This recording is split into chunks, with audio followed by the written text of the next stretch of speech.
10 people in Colorado are dead after a gunman opened fire in a grocery store. This is real horror and terror for all of us. The latest on the suspect and the victims. The search is still on for a driver that struck a person in 5 points. Didn't treat the person they struck as a fellow human being. The vehicle you should keep an eye out for. And the story behind Sir Big Spur. Where the chicken crows when he's not in Willie B. All that and more on Carolina News. From the University of South Carolina, your news, your sports, your weather. Carolina News begins now. Hello and welcome to Carolina News. I'm Ethan Still. Good afternoon and thanks for joining us. I'm Megan Carter. 10 people are dead after a shooting at a Boulder, Colorado grocery store. That's right, and police named a suspect in the shooting earlier today. One police officer died in the shooting, and officials are sharing more about the other 9 people that were killed. Madeline Stewart is live in the newsroom with more on the suspect and the victims. Madeline? Thanks, Megan. An investigation is still underway, but Boulder police have identified the suspect as 21-year-old Ahmad Alyssa. Officials say that the gun he used was an AR-15 style pistol. Police also identified the 10 victims in the shooting. One of them, Officer Eric Talley, lost his life while responding to the attack. The other 9 victims range in age from 20 to 65. Colorado Governor Jared Polis says that the impact of the shooting goes much further than Boulder. Not only did we lose 10 lives, but this is real horror and terror for all of us. The simple act of shopping at a grocery store. Police have not yet identified a motive for the shooting, but they say they have spoken to Alyssa. He was in the hospital earlier today, but was sent to jail this afternoon and is facing 10 counts of first-degree murder. President Biden has ordered all flags to be flown at half-staff, and he is also pushing lawmakers to ban assault rifles and high-capacity magazines. Live in the newsroom, Madeline Stewart, Carolina News. Thanks, Madeline. As Colorado continues to grapple with gun violence, here in South Carolina, a group of Republican state senators are trying to strengthen gun rights within the state. The unorganized militia law says that able-bodied South Carolina residents over the age of 17 are part of the state's militia. Senator Tom Corbin of Greenville is filing a bill that clarifies what weapons these unorganized militia can carry. These measures are being added to ensure that the federal government cannot disarm South Carolina citizens. Sumter police are looking for 2 men whose gun deal led to a shooting. Octavius Jonathan Brock and Dwayne Calmel McKenzie are both being charged with 2 counts of attempted murder, 2 counts of armed robbery, and 2 counts of kidnapping. Brock's brother has been arrested and charged with all accounts. Officers say the deal turned a robbery and then a shooting. If you have any information, call the Sumter Police Department. Police are searching for the driver of a hit-and-run case that happened in 5 Points over the weekend. The victim was crossing the road and tripped over a raised median. The crash happened just before 2 a.m. Saturday on Hardin Street, right around the time that bars were starting to close. Didn't treat the person they struck as a fellow human being. Didn't call EMS, anybody. Didn't call anybody to render aid, let know what happened. Struck an individual and left him on the side of the road. The police are looking for a black Dodge Charger with tinted windows, black wheels, and blue headlights. Deputies say the vehicle most likely has front end damage. Police are asking for your help in identifying 3 suspects wanted for breaking into cars in Greek Village. 2 white males were seen taking items from more than 20 cars on video surveillance. A white female then used a stolen credit card from one of the cards at a nearby gas station. There is a cash reward of up to $1,000 for any information that leads to an arrest. You can call South Carolina Crime Stoppers if you have any information about the suspects. It's been a pretty cloudy day today in Columbia. Sydney Edwards is in the Kennedy greenhouse with our first forecast. Sydney, will we see some sun anytime soon? Unfortunately not. We have showers headed later on in the week. I'll have that more for you later in the show. Stay tuned. Back to you all in the studio.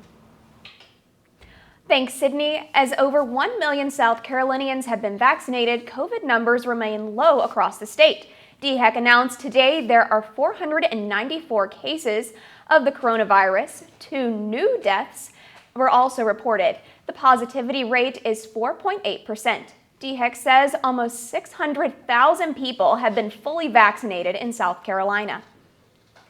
And as those COVID numbers remain steady, Governor McMaster visited a downtown vaccination site today to give us an update on the rollout. The hope is that more vaccinations will lead to more tourism. Tori Sloan is live at the convention center with more on the governor's visit. Tori?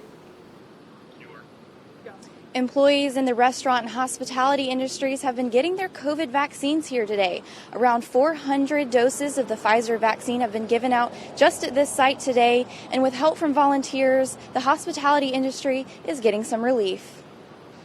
This really marks a day that we see light at the end of the tunnel, and we're just really excited about being here today. Governor Henry McMaster visited and toured the vaccination site today and spoke with Dr. Lovelace from the Lovelace Family Practice about the vaccination process. The Pfizer vaccine is being administered at the site today, and Governor McMaster is hopeful for the changes that come with the increase in vaccinations. We didn't close down, we just slowed down, and as a result, we are going to be able to launch back as we're doing now, following the plan of Accelerate SC, and get our people all back to work and safe. As the number of vaccinations go up, the director of the South Carolina Department of Parks, Recreation, and Tourism hopes for tourism in the state to return to normal. We'd love to welcome visitors now, and South Carolina is open. We're ready for them to come back. We think it's, you're seeing it more and more, and people traveling today, and more people out. There's more traffic, there's more retail, there's more people in hotels, more people in restaurants, and people are getting accustomed to it as I mentioned, cases go down, vaccinations go up, and the weather gets warmer. We'd love to have you in South Carolina. Hospitality workers also have another opportunity to come here on Friday. They will be giving out an additional 400 to 500 more vaccines, and the second dose will be given out the week of April 16th. Live from the Columbia Metropolitan Center, Tori Sloan, back to you in the studio. Thanks, Tori. There are new questions surrounding the vaccine made by AstraZeneca. The company claims that it's 79% effective at preventing symptomatic cases of COVID-19. But this morning, the National Institutes of Health issued a statement saying that the DSMB expressed concern that AstraZeneca may have included outdated information from that trial, which may have provided an incomplete view of the efficacy data. AstraZeneca has announced they plan on releasing new analysis in the next 48 hours. The new vaccine is currently in trial at the Medical University of South Carolina. As vaccine rollouts are increasing across the country, air travel is taking off. For the past 2 weeks, the TSA has screened over 1 million passengers per day at airports. On Sunday, a little over 1.5 million people boarded a plane, breaking a pandemic record. Numbers haven't been this high since March of 2020 when the pandemic first started. These spikes come as many schools are on spring break. CDC directors warned that these actions could spark another surge in cases and still recommend that Americans do not travel. Last week, Columbia City Council narrowly approved a controversial large gathering. That event, the Gervais Street Bridge Dinner, is now set for May 2nd. Our Forrest Tucker has more on how the city plans to move forward with large gatherings this spring. Once every year, the Gervais Street Bridge becomes Columbia's largest dining room. And after City Council's 4-3 approval, the Gervais Street Bridge Dinner will be served in May. But some members, including Councilman-at-Large Howard Duvall, think that now is not the time to allow large events. I think that there are two events on our resolutions here that are too large and too soon for us to allow them to occur. The Gervais Street Bridge Dinner is one of them. While Duvall voted no, District 4 Councilman Daniel Rickenman approved of the event. And I think the production crew that's putting it on and the caterer have really thought about how to spread it out and be safely. Before the pandemic, the event looked like this. But now, organizers will require masks, have temperature checks at the door, and socially distanced tables. The dinner's communications representative, Neil Boone, is envisioning success. I hope that we're going forward. Everybody looks at our event and sees the precautions, the optimism that we had about going into this event and successfully pulling it off. The dinner's capacity has also changed. It used to be 1,400, but now only 1,000 tickets will be sold. During their last meeting, City Council approved 5 other events. Rickman sees them as a starting point to getting back to normal. It's a good cross-section of different events to allow us to gauge and improve on as we continue to move forward. Rickman said that he does not know how many events City Council will have to debate on moving forward. The dinner will be Columbia's first large gathering since the pandemic began. For Carolina News, I'm Forrest Tucker. Tickets for the dinner will be on sale in the coming weeks. Coming up on Carolina News, as artists struggle with the pandemic, there's a little help, and it comes with a lot of fun. We'll tell you about the old machine with a new purpose when we come back. Repurposed cigarette machine. The Midlands Organized Response for Equality and Justice, also known as More Justice, held a rally last night to address the widespread issues in the community. Issues covered include mental health, affordable housing, and gun violence. Because people in our community need to make choices between paying for rent or paying for groceries. Because kids are being kicked out of the classroom. Because people are being gunned down in our streets.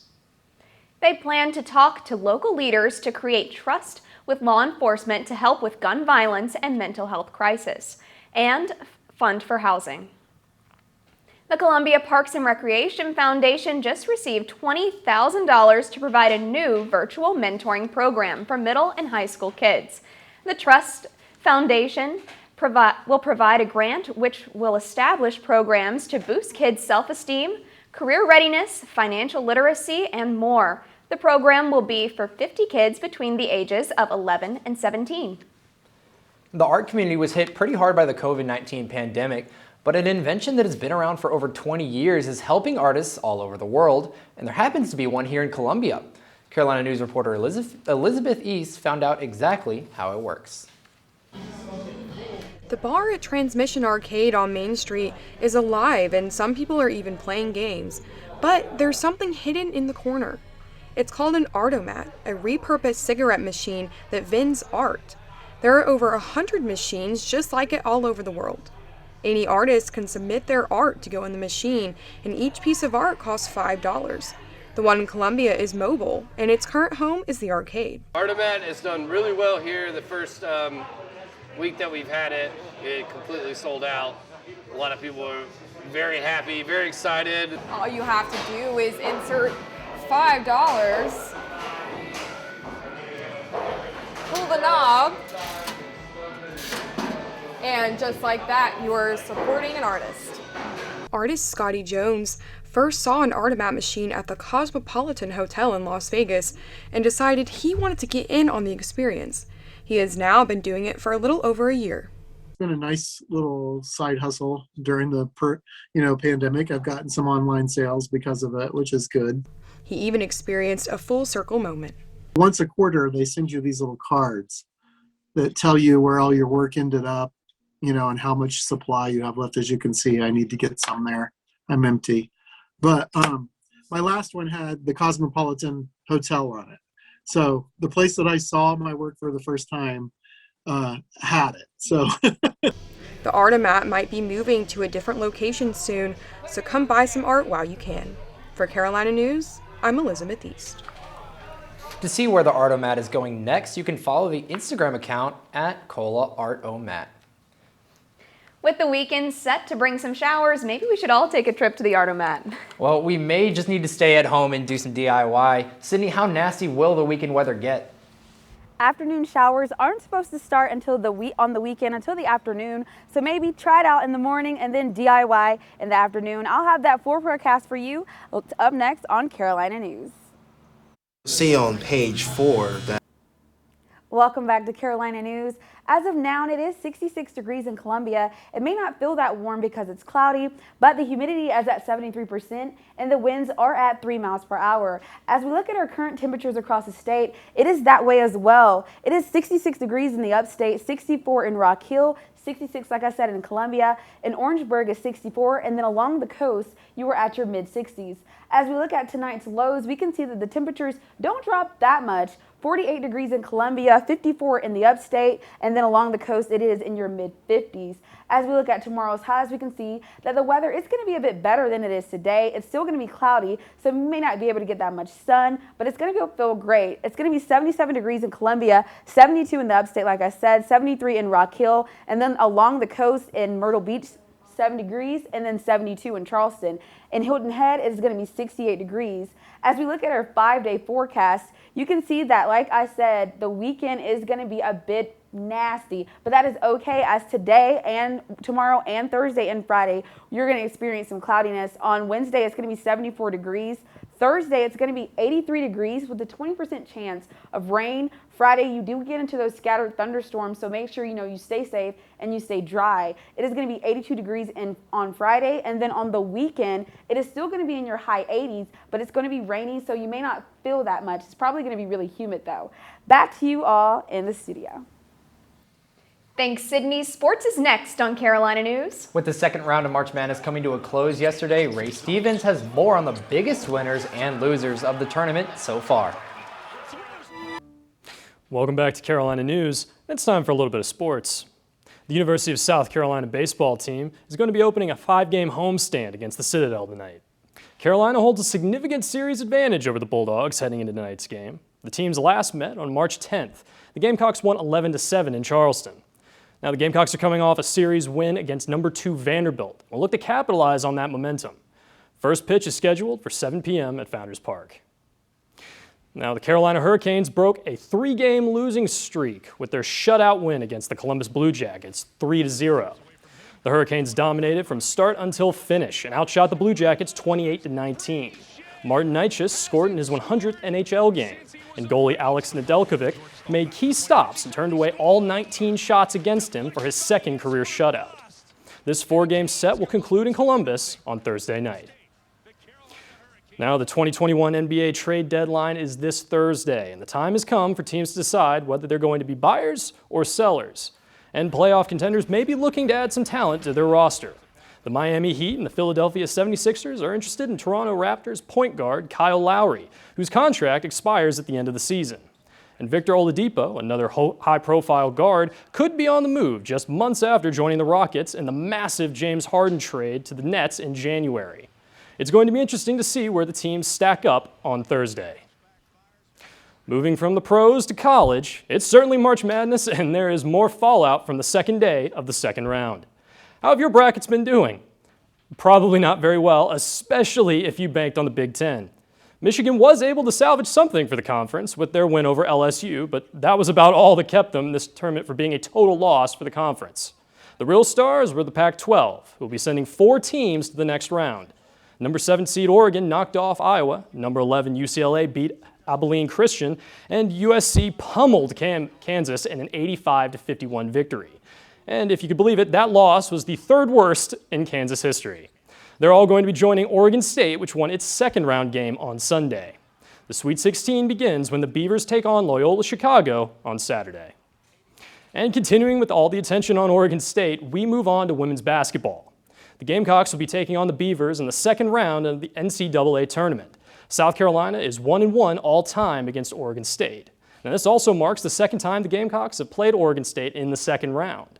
Carolina won that last meeting in 2014, edging the Beavers out 78-69. Now, I like the Gamecocks' odds going into this game, especially with their dominant win over Mercer on Monday. What do you guys think? I'd have to agree with you, Ray. Yeah, they've worried me sometimes during the season, but it's March and they're poised for it, so they know what they're doing. Coming up, one famous football fan has been hyping up Williams-Brice Stadium for over 20 years. More on the chicken that helps the crowd get crowing when we get back.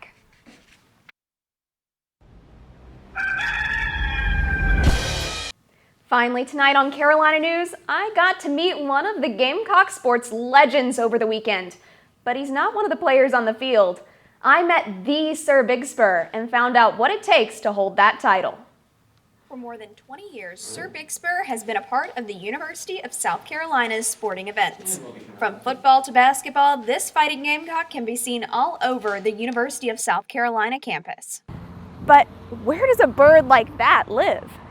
He lives right here with Beth and Van Clark. The Clarks have been caring for their brood of gamecocks for a little over a year now, and they are now caring for the 5th Sir Big Spur. He has 12 hens and also we have 5 younger roosters that we're looking at possibly being the next one. Usually, the Clarks get the chance to take Sir Big Spur to the games, but with COVID, they have been watching them from home with his lady gamecocks. The Clarks are now waiting on their next Sir Big Spur. They're all lineage of the Sir Big Spurs. And Mrs. Beth is working with these 9-month-old gamecocks to determine who will be the best to take up the title. We work with them a lot. We put them on the roost roller, we take them out, we put them inside his house in there and put on football games and get him used to noise and those kind of things. But for now, these gamecocks are roosting and resting till their next game day. For Carolina News, I'm Megan Carter. It was so neat to spend the day with the Clarks and meet Sir Big Spur. And did you know you can actually follow him on Instagram? No, His Instagram is forever to the Sir Big Spur. I love that. I've met him a couple times, or I guess them, depending on which one it was. Being in band, I used to be on the field with him, and I actually ran into him in Mississippi. I went to an away game, pull into the parking lot at 8 a.m., and there's 2 cars there, one of which were people I lived with freshman year, which is funny, and the other car was Sir Big Spur, so got to see him a couple times. Now we're going to throw it out before we go to Sydney Edwards for our final 5-day weather wrap-up. How cool. For our final 5-day wrap-up, we see that, like I said, it's going to be really rainy this weekend, so stay dry and stay safe. Back to you all in the studio. Thanks, Sydney. That's all we've got for you today. Thanks so much for tuning in to Carolina News. See you tomorrow and have a great evening.